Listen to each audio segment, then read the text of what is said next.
If you're like me, you probably find fails either absolutely heartbreaking or absolutely hilarious. So today, we're going to take a look at 10 epic fails in 2015.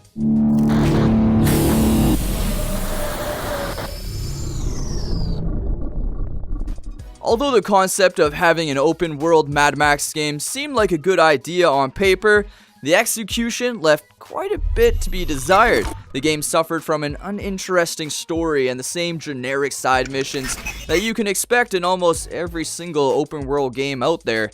It did a lot of things right, which is why it's only our number 10 spot. Our second fail on the list is actually a game we thought was going to be really good, and then it ended up being a huge disappointment. And of course, we're talking about Evolve. What could have been a fantastic isometric shooter ended up being a repetitive, dumbed-down game where most of the content is stuck behind a paywall. Yeah! And the game isn't even completely bad. There's some fun moments to be found there, but it's just not worth the money. Another game that falls into that same boat is The Order 1886 for the PlayStation 4. Yes, this game had amazing graphics, looking better than almost every other game ever created. But the gameplay just wasn't really there, with a storyline that really only lasted like 5 hours, filled with cutscenes and quick time events. Woo, yeah!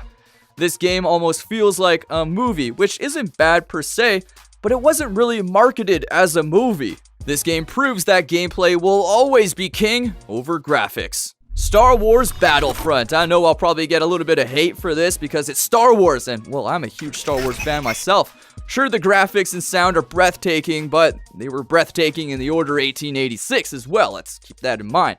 However, the multiplayer, which is really the only aspect of the game, is pretty mediocre and it feels like Battlefield with Star Wars characters. I mean, that's probably what it is, basically, to save some money. Yeah, come on, EA. I mean, what else are they really thinking about? Let's be honest here.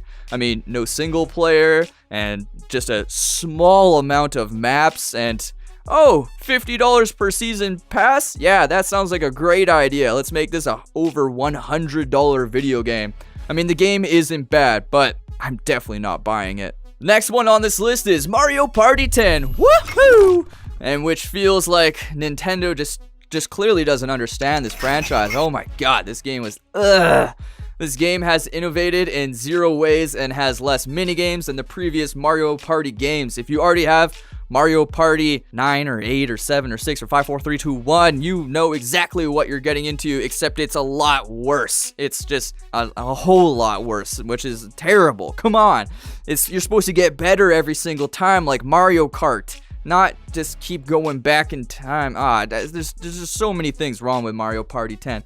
Overall, it feels like they just needed to sell another Mario game, and they're like, you know what? Mario Party, woo! Yeah, it was a huge disappointment. Being able to create your own character and level them up was something that was completely new in Dragon Ball games, but even with that, Xenoverse just wasn't a lot of the game that people had hoped. This is because the most important aspect of the game is your fighting, and without a doubt, the fighting mechanics just weren't the best. The gameplay felt a little bit repetitive, and you would be able to take on any opponent with the exact same strategy. The only difference really is how many hits can they take before they're defeated.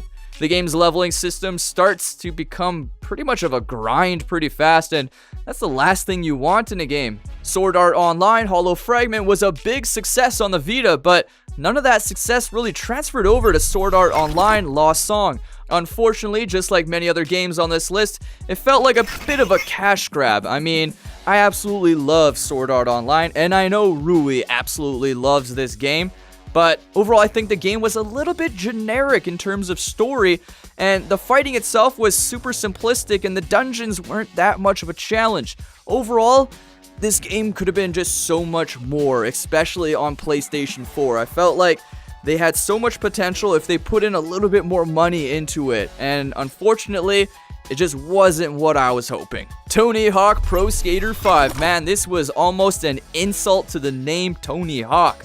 With this game, the developers promised to go back to the old style that so many players, including me, love the game so much for. The amazing storyline adventures from Tony Hawk's Underground 1 and 2, and many secrets that those games had to offer. This game is filled with unneeded loading screens that often load up the same map multiple times just so you can do another challenge. Feels clunky and has some very big frame rate issues, especially on the user-generated maps.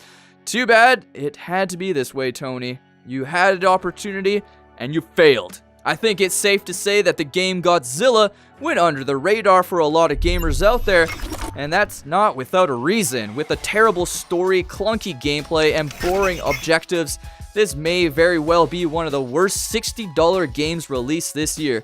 And then we haven't even talked about the graphics. This literally looks like a PlayStation 2 game. But issues people have with this game do not stop there.